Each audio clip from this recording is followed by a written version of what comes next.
Tell me when. Okay. Alright, to start with, I want to tell all of you that the topic I'm going to be covering is an extremely nuanced, complex subject, and I'm just barely going to be brushing on it tonight. And so I want to encourage all of you to go and do your own research at home. Preferably don't just dive into the internet because there is a whole ton of misinformation. So I'm hoping that you'll be able to use some of the stuff that I covered tonight as a basis to jump off of, and I highly encourage all of you to ask questions at the end because this subject is very important to me, and a lot of people are not well educated on it, and it can get them in serious trouble sometimes. So I'm giving an informative speech tonight. It's going to be on canine aggression.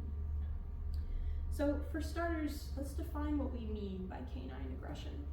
Canineofmine.com says that canine aggression is threatening and or harmful behavior committed towards another dog, a person, or some other animal. And this is a pretty good generalization. So getting more specific, I would say a solid 90% of aggressive dogs that I've come across in my lifetime, and in the year and a half that I've spent working in a dog kennel where we get an average of over 100 dogs every week, most of these dogs are fear aggressive. And that's pretty self-explanatory. These are dogs that act aggressively out of fear. And there are two major subtypes of fear aggression that I'm going to be discussing. The first one is self-defense aggression. And this is one of the most, I would say, intuitive forms of aggression for humans to understand because it's something that you can see in a lot of humans. So this is easy to see in like little yappy dogs. I mean, we all know the stereotype of Chihuahuas, you know, the crazy neighbor with 100 tiny dogs, and they'll go yap, yap, yap, yap, yap, and they look like they want to kill you. And this is because they're tiny and they're relatively defenseless. This does not mean that a Chihuahua won't take your nose off. It will, I promise. So please be careful with Chihuahuas too. But that's why they're like that, or why a lot of them are like that, because they're small, they're defenseless, and they can't do anything to protect themselves. And so they try to act big and scary because they know that they're not. And this is also the kind of aggression that you'll see in dogs with negative experiences with certain stimuli. Dogs that have been attacked by other dogs will then be aggressive towards other dogs. It's kind of preemptive. Dogs that have been hurt by humans are aggressive towards humans. Dogs who have had a pencil shoved into unmentionable places by a toddler will be aggressive towards toddlers. And same goes for any other kind of stimuli that they've had a negative experience with. If they've been hit by a car before, they're going to be terrified of cars. If they've anything related to a loud noise that has hurt them before, they're going to be afraid of loud noises. So again, it's pretty intuitive. The next major type is possession aggression. So this usually manifests as resource guarding behaviors like protecting their food, protecting their space, so maybe their crate or their kennel or their house. It can also manifest as territorial behavior. So my dog, for example, she'll bark at the mailman. She bit a kid in our house once. And this also can extend to the dog's owner. They kind of view the owner or other members of their little family unit as somebody that they need to protect and take care of, almost like extensions of themselves.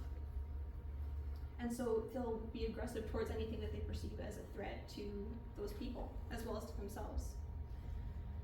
Next up is dominance aggression, which is an extremely controversial subtype of aggression because for a long time, the prevailing philosophy surrounding canine aggression was something called dominance theory.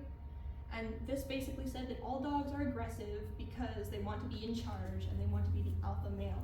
And this is based off of extremely outdated models of wolf packs that we now recognize as being kind of stupid in and of themselves, based off of a poorly done study of a wolf pack in captivity. So it's not even applicable to wolves, and it's definitely not applicable to dogs. So the dominance theory encouraged people to use physical force against their dogs to kind of show them who's boss, and usually this just resulted in reinforcing fear behaviors and increasing aggression towards humans and other animals. So what I kind of like to think of as real dominance aggression is usually what happens when a dog with a naturally confident personality who doesn't necessarily develop those fear behaviors is under-socialized and they don't know how to interact with other dogs. And this is almost always directed at other dogs. I'm still waiting to see a case of it directed at a human. though I've heard that they exist, and I'm sure somewhere they must. So this is just, they don't know how to be polite to other dogs. They don't have any manners. They can't be polite members of doggy society. And so it manifests as trying to be all tough. And then other dogs don't like it and they get in fights. So something I just mentioned, socialization, is one of the key factors in understanding canine aggression and canine behavior as a whole. And socialization is a concept that can be applied to dogs, cats, humans, basically any animal, especially animals whose method of learning and thinking is largely based in observing their environment. Humans are that way, dogs are that way, cats to some degree are that way. So it's the process of learning to be social and learning how to interact with our environment in a productive and successful way. So the way this is usually managed in the wild and in captivity is through exposure. You want to expose your dog to as many new stimuli as possible. Other dogs, loud noises, new places, and hopefully that will help your dog to learn that it does not need to be afraid of the stimuli in its environment. Dogs that are under-socialized develop a fear of the unknown, and the fear of the unknown, in particular dogs, becomes fear aggression, which then devolves into either of these two subtypes that I've mentioned. And when they don't know how to interact with other dogs or other animals, it can also become dominance aggression. So then that brings up nature versus nurture. So this can really only be judged on a case-by-case basis, but there are definite patterns that we can draw from the behavior of dogs. Genetics do play a part. That isn't to say that all Rottweilers and Dobermans and German Shepherds are inherently evil. They're not, I promise. But German Shepherds, for example, they're bred as herding dogs. They're bred to protect sheep. They're bred to be intelligent. They're bred to be alert, which means that they have a lot of natural energy and a lot of natural nervous energy, which really in a lot of cases manifests as anxiety. And when they don't have anything to channel that into, like when they're a pet in your home and they don't necessarily have a job, the nervous energy has nowhere to go. If they're under-socialized or maybe not exercise as often as they should be, it turns into aggression because they don't know how to handle the stimuli in their lives. Another factor is prey drive, and this is just the innate desire to chase things and eat them. So most animals have a prey drive, and it's more or less obvious in certain breeds of dogs. Gun dogs like Labradors, German short-haired pointers, all pointers really, setters, spaniels, hounds, they have very high prey drives, and so that means they'll basically chase anything. That's why greyhounds are racing dogs. They can train them to run really fast. So, but this can also be directed at small dogs, children, or the squirrels in your backyard. So then on the side of nurture, aggression in canines is often attributed to abuse, especially in cases of dogs being rescued, because you don't know where this dog came from. You don't know what kind of life it's had before, so why would it behave this way? Because it was hurt before, and this is self-defense aggression.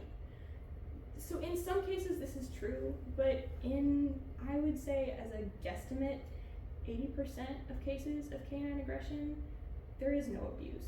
And it's a mix of nature and nurture, of being under-socialized or under-exercised, of being naturally nervous, and some other combination of things that's unique to every dog.